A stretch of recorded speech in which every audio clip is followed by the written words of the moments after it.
అత్యున్నత మాకు ప్రియమైన దేవుని బిడ్డలందరికీ ఈ ఉదయకాల సమయంలో మన ప్రభువైన యేసుక్రీస్తు శ్రేష్టమైన నామంలో మీ అందరికీ శుభములు తెలియజేస్తున్నాను. Praise the lord.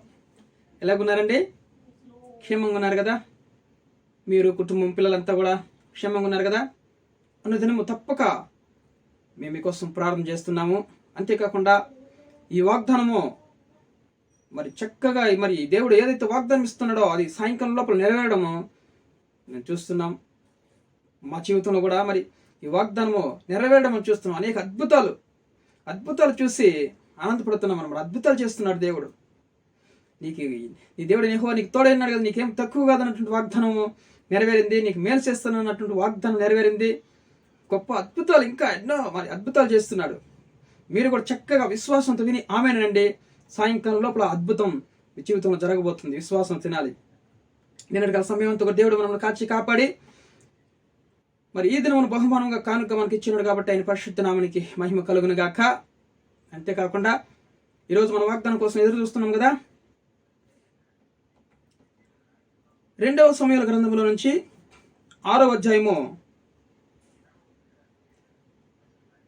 చూడండి, 11వ వచనం. 2వ సమూయేలు గ్రంథము 6వ అధ్యాయము 11వ వచనం. యెహోవా మందసము 3 నెలలు గిత్తీయుడగు ఒబేదెదోము ఇంటిలో ఉండగా యెహోవా ఒబేదెదోమును అతని ఇంటి వారిని ఆశీర్వదించెను. Praise the lord. హల్లెలూయా. దేవుడట చూడండి, దేవుని యొక్క మందసము మరి దావీదుపురమునకు తెప్పించాలని దావీదు మరి అనేకమైనటువంటి మరి ఆయన యొక్క బంధువులందరినీ కూడా తీసుకొని 30,000 మందిని సూర్యులను సమకూర్చుకొని బయలుదేరి మరి ఆయన మందస్సు ముందుట మరి నాట్యం ఆడుతూ దేవుని మందసాన్ని దావీదుపురంలో తరలించాలని అనుకుంటుండగా ఈ యొక్క మందస్సమును మరి ఎవరితో లేరంటే ఈ మందస్సమును మరి కొత్త బండి ఒకటి కట్టి ఎక్కించి అభినాదాబు యొక్క ఇంటిలో నుండి తీసుకొని రాగా చూడండి, అభినాదాబు కుమారులు ఉజ్జియా మరి హయ్యోనును ఆ క్రొత్త బండిని తోలినప్పుడు క్రొత్త బండిని తోలుతూ ఉంటుండగా సితారాలు మధ్యలలో మరి తొంబరుల తాళములు నాట్యమాడుతూ చక్కగా తరలిస్తూ వస్తున్నారన్నమాట. వస్తున్నప్పుడు వారు నాకోలు కలము దగ్గరికి వచ్చినప్పుడు ఆ ఎడ్లు మరి కొత్త మరి పాడి ఆవులు అన్నమాట. అవి కొత్తగా ఇంతవరకు అరక్కట్లేదంట. అలాంటి ఆవులను మరి కట్టి ఆ మందసాన్ని తోలుతున్నప్పుడు నాకోను కళ్ళము దగ్గరికి వచ్చినప్పుడు ఆ ఎడ్ల యొక్క కాలు జారినందున ఆ మందసం పడిపోయిందంట. పడిపోయేటప్పుడు ఆ ఉజ్జయ ఏం చేసిందంటే ఉజ్జయ చేయి చాపి దేవుని మందసమును పట్టుకున్నాడంట. యెహోవా కోపము ఉజ్జయ మీద రగులుకొనిను. అతడు చేసిన తప్పును బట్టి దేవుడు ఆ క్షణం మీద అతడు అక్కడనే దేవుని మందసం వద్ద పడి చనిపోయాను. అందుకు దావీదంట చాలా భయపడిపోయినాడు. యెహోవా ఉజ్జయాకు ప్రాణోపద్రవం కలుగు చేయగా దావీదు వ్యాకులు పడిపోయినాడు అన్నమాట. దిగులు పడిపోయినాడు. భయపడి ఆ స్థలమునకు పెరెజ్ అనే ఆ ఊరికి పేరు పెట్టినాడు అనమాట. పెరెజ్ అనేటువంటి పేరు పెట్టినాడు అనమాట. పెరెజ్ ఉజ్జ అను పేరు పెట్టబడిన నేటికి అది అదే పేరుతో ఉందంటమాట. ఆ దినమున దేవుని యొక్క మందస్సము నా దగ్గర మరి అది ఎలాగుండును అనుకొని ఆ దావీదు దేవునికి భయపడి ఆ యొక్క మందస్సమును తీసుకొని వచ్చి చూడండి, దావీదుపురములోని తన యొద్దకు తెప్పించిన వాళ్ళక దావీదుపురంలోని తీసుకొని రావాలని తెచ్చినారు. కానీ ఎప్పుడైతే ఉజ్జాకు ప్రాణాద్రపం కలిగిందో భయపడిపోయాడు.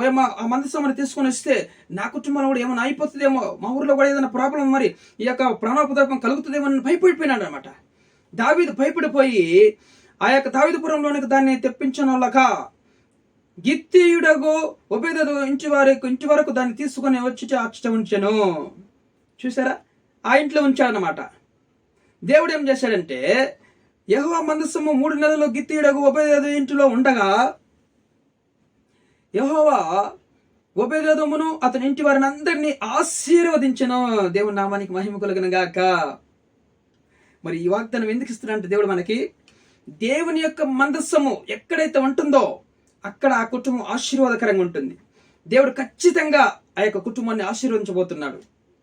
మందసం అంటే ఏంటి చెప్పండి? మందసం అంటే ఈ యొక్క ఇశ్రాయేలు కాలంలో మరి మందసంలో మన్నాను చూడండి, ఆ యొక్క ఆజ్ఞ గల పలకలు, అహరోను కర్ర, స్వీకరించిన అహరోను కర్ర, బంగారు రేకుతో పొదిగిపోడినటువంటి ఒక పెట్టి మాదిరి, బాక్స్ మాదిరి ఉంటుంది అనమాట. అది మందసం. చక్కగా అది గుడి మాదిరి చిన్నగా మందసం మాదిరి తయారు చేసి బంగారు రేకులతో పొదిగింపబడి దానిపైన మా కెరూబులు రెండు ఇట్లాగా ఒకదానికొకటి కప్పబడి ఉంటాయి అనమాట. ఆ మందసం పైన ఇట్లాగా అది చక్కగా దేవుని యొక్క మందిరం వల్ల దాన్ని తయారు చేసి దాని లోపల మరి మన్నాను గల ఆ యొక్క బంగారు మరి పాత్రలు, ఆజ్ఞలు గల పలకలు, సిగిరించిన అహరోను కర్ర అయి ఉంటాయి అన్నమాట. దాంట్లో ఏమున్నాయి? దేవుని ఆజ్ఞలు. కాబట్టి ఆజ్ఞలు దేవుడు. ఈరోజు ఆ కాలంలో ఆజ్ఞలు మరి పాటించేవారు, ధర్మశాస్త్రాన్ని పాటించేవారు కదా. ధర్మశాస్త్రం ఆజ్ఞలు పాటించేవారు. ఆ ఆజ్ఞలు ఎక్కడ? ఆ మందసం చేసే మందసంలో పెడతారు అనమాట. ఆ మందసం ఎక్కడ ఏంటి ఉంటుందో అక్కడ దేవుడు ఉంటాడని వాళ్ళు ఇశ్రాయేలు అప్పుడు పాటించేవారు కదా. ఇప్పుడు కొత్త నిబంధన మరి వచ్చినప్పుడు ఎక్కడైతే నా నామంలో 2-3 కూడి ఉంచారో అక్కడ నేను ఉంటానండి దేవుడు. హల్లెలూయా. ఇద్దరు ఎక్కడ ప్రార్థన చేస్తారో, ఏ కుటుంబంలో 2-3 కూడి ప్రార్థన చేస్తారో దేవుడు అక్కడ ఉంటాడు. అదే దేవుని యొక్క మందస్సం ఈ కాలంలో. హల్లెలూయా. ఈ నూతన నిబంధన కాలంలో మన ప్రభు అయిన యేసుక్రీస్తు వచ్చినప్పుడు ఆయన ఎక్కడైతే ప్రార్థన జరుగుతుంటుందో ఇంట్లో అక్కడ దేవుని యొక్క మందస్సం ఉన్నట్లే. దేవుని నామానికి మహిమ కలిగిన గాక. మరి ఉపయోగ కుటుంబం అంతా కూడా, అతని కుటుంబం వారు అందరూ కలిసి చక్కగా దేవుణ్ణి ప్రార్థన చేస్తూ ఆ మందస్సం అక్కడ పెట్టుకొని వాళ్ళు ఆరాధన చేస్తూ దేవుని స్తుతిస్తూ ఉండేవాళ్ళు. ఆ కుటుంబము చూడండి, గితీయుడు మరి ఉపయోగ కుటుంబము ఎన్ని నెలలు ఉన్నదంటే మందస్సము 3 నెలలు ఉపయోగ ఇంటిలో ఉండగా యెహోవా ఉపదేదును అతని ఇంటి వారిను ఆశీర్వదించదు. హల్లెలూయా. మీరు ప్రార్థన కుటుంబం కలిసి కుటుంబం నిమిత్తం ప్రార్థన చేస్తున్నారా? 2-3 కలిసి ప్రార్థన చేస్తున్నారా? అక్కడ దేవుని యొక్క మందసం ఉంటుంది. దేవుని యొక్క మందసం ఎక్కడైతే ఉంటుందో అక్కడ ఆశీర్వదిస్తాడు దేవుడు. కుటుంబాన్ని, బంధువుల్ని, మొత్తం సమస్తాన్ని అతని కలిగిన ఇంటి వారందరినీ దేవుడు ఆశీర్వదించినట్లు ఈరోజు మనకు కలిగిన వారందరినీ కూడా దేవుడు ఆశీర్వదిస్తాడు. అయితే కుటుంబంలో మందసం ఉండాలి. మందసం అంటే దేవుని యొక్క ఆజ్ఞలు పాటిస్తూ దేవుని స్తుతిస్తూ ఉండడం. ఏ కుటుంబం అయితే దేవుని స్తుతిస్తుందో ఆ కుటుంబం ఆశీర్వాదకరంగా ఉంటుంది. దేవుని నామానికి మహిమ కలిగిన గాక. ఈరోజు నీకు ఏ లోట్లు ఉన్నాయి, ఏ కొరతలు ఉన్నాయి, సమస్తము దేవుడు ఎప్పుడైతే నీ దేవుని యొక్క మందస్సము నీ కుటుంబంలో వచ్చిందో నువ్వు ఆశ్రయించబడతావు. ఎప్పుడైతే దేవుని యొక్క మందస్సానికి భయపడి, దేవుని యొక్క ఆజ్ఞలకు భయపడి నువ్వు దేవుని స్తుతిస్తూ ఆరాధిస్తూ నీకు రక్షణ ఇచ్చినటువంటి ఆ యొక్క దేవుణ్ణి ఆరాధిస్తున్నావు అంటే అక్కడ దేవుని యొక్క మందస్సం ఉన్నట్లే. అదే నీ ప్రార్థన దేవుని యొక్క మందస్సం. 2-3 కూడి ఉంటే అది దేవుని యొక్క మందస్సం. హల్లెలూయా. ఆ మందస్సం ఉన్నది చోట దేవుడు ఖచ్చితంగా ఆశీర్వదించబడుతున్నారు. మందస్సం ఉన్నదంటే నీ కుటుంబంలో ఏక తలంపులు రావు, ఏకనైనా మరి దుష్టక్రియలు రావు, ఏక సైతానిక క్రియలు రావు, ఏ సమస్యలు, అసమాధానం ఉండదు, గొడవలు ఉండవు. ఎందుకంటే మందస్సం ఎదుట మరి ఏది కూడా నిలవలేదు. అంత పవర్ఫుల్ దేవుని యొక్క మందస్సం అంటే. హల్లెలూయా. దేవుని యొక్క స్తుతి, దేవుని యొక్క ఆరాధన, దేవుని యొక్క పాటలు పాడడం అంటే భయంకరమైన పవర్ఫుల్ గా ఉంటుంది అనమాట. కాబట్టి ఈ యొక్క ఆ మందస్సమును ఒకసారి ఫిలిష్తీయులు దేవుని యొక్క మందస్సమును పట్టుకొని ఎబెనెజరు నుండి అష్డోదునకు తీసుకుని వచ్చి దాగోను గుడిలో దాగోను ఎదుట దాన్ని ఉంచినారన్నమాట. అయితే మరునాడు అష్డోదు వారు మరి ప్రాతకాలమందు లేవగా ఇదిగో దాగోను యెహోవా మందస్సము ఎదుట నేలన బోరలా పడి ఉండెను. హల్లెలూయా. చూడండి, కనుక వారు దాగోనును లేవనెత్తి వాని స్థానం ముందు మరలా ఉంచినప్పుడు ఆ మరునాడు వారు ఉదయమున లేవగా దాగోను యెహోవా మందస్సము ఎదుట నేలను బోరల పడి ఉండెను. దాగోను యొక్క తలయు 2 అరచేతులను తెగవేయబడి గడప దగ్గర పడి ఉండెను. దేవుని నామానికి మహిమ కలుగును గాక. వాడి మొండెము మాత్రము వానికి మిగిలి ఉండెను. కాబట్టి చూడండి, దేవుని మందసం యొక్క ఈ యొక్క టెంపుల్లో ఉన్నటువంటి ఇవన్నీ కూడా దాగోను బొమ్మలు, అవన్నీ కూడా మరి శిలలు చేసి పెట్టుంటారు కదండి బొమ్మల మాదిరిగా, అవన్నీ కూడా నిలవలేదంట. విరగబడిపోయినాయి అనమాట. తల ముక్కలుగా ఇరిగిపోయి మొత్తం మొండెం మాదిరి ఉందంట. చూసారా? దేవుని యొక్క మందస్సం ఎదుట ఎంత పవర్ఫుల్, ఎంత శక్తి. చూడండి దేవుని యొక్క మందస్సం అంటే ప్రార్థన, ప్రేయర్, ఆరాధన అంటే ఎంత శక్తివంతదైందో ఇప్పుడు తెలుసుకుంటున్నారు మీరు. ఆ మందస్సంలో మన కుటుంబంలో ఉంటే ఏ దుష్టక్రియలు రావు, ఏ దాగోను దేవతలు, అన్ని దేవతలు మన హింసించేటువంటి ప్రతి విధమైనటువంటి ఏది కూడా మన కుటుంబానికి రాకుండా దేవుని యొక్క మందస్సం విరగబడిపోతాయి అనమాట. ముక్కలుగా చేయబోతున్నాడు దేవుడు. దేవుని నామానికి మహిమ కలిగిన గాక. ఈరోజు నీ మాత్రం మందస్సాన్ని దేవుని కుటుంబంలో చేర్చుకో.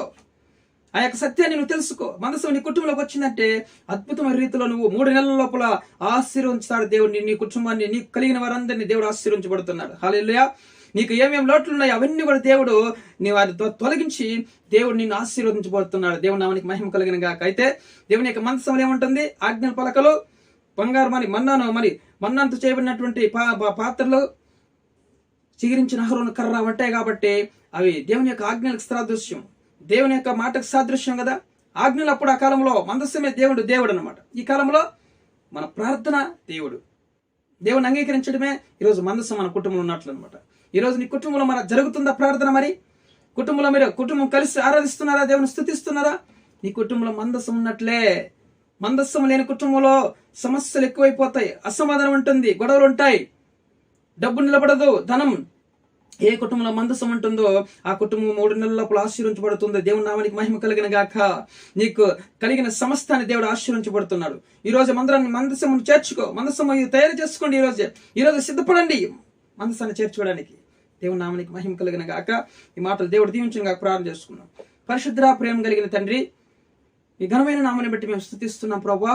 ఈ మాటలు ప్రతి ఒక్కరు కూడా నాయన మందసం వాళ్ళ కుటుంబంలో ఏర్పరచుకోవాలి. మందస్సం నాయన తీసుకొని వచ్చుకోవడానికి సహాయం చేయండి. మందస్సానికి లోబడాలి ప్రభువా. కుటుంబంలో మందస్సంగా వాళ్ళు కూడి నాయన ప్రభువా, దేవుని యొక్క మందస్సమ్మ నాయన ప్రభువా కూడి 2-3 కూడి ప్రార్థించే బిడ్డలుగా ఆశీర్వదించండి, కృప చూపించండి. ఎవరైతే నేను 2-3 కూడా ప్రార్థిస్తున్నాను కుటుంబాన్ని సమృద్ధిగా దీవించండి. మందసం ఉన్న చోట్ల 3 నెలల లోపల నాయన ప్రభు ఉభయదేది కుటుంబాన్ని ఆశీర్వించినావు కదా ప్రభు. అలాగే నాయన ఏ కుటుంబంలో మందసం ఉంటుందో, ప్రార్థనలు ఉంటున్నాయో, కుటుంబ ప్రార్థన ఉంటుందో వాళ్ళ కుటుంబాన్ని సమృద్ధిగా 3 నెలల లోపల దీవించి ఆశీర్వించండి. సమస్త లోట్లు కలిగిన వాళ్ళని తొలగించి, సమస్యలో ఉన్న తొలగించి, అనారోగ్యాలతో ఉన్న ముట్టి స్వస్థపరిచి, వివాహం కాని వారికి అందరూ వాళ్ళ వివాహం సమకూర్చి గొప్ప అద్భుతం జరిగించమని సమస్త ఘనత మహిమ ప్రభావం చెల్లించుకుంటూ యేసుక్రీస్తు జీవం కలిగిన నామములో ప్రార్థన అడిగి వేడుకొని పొంది ఉన్నాం పరలోకపు తండ్రి. ఆమేన్.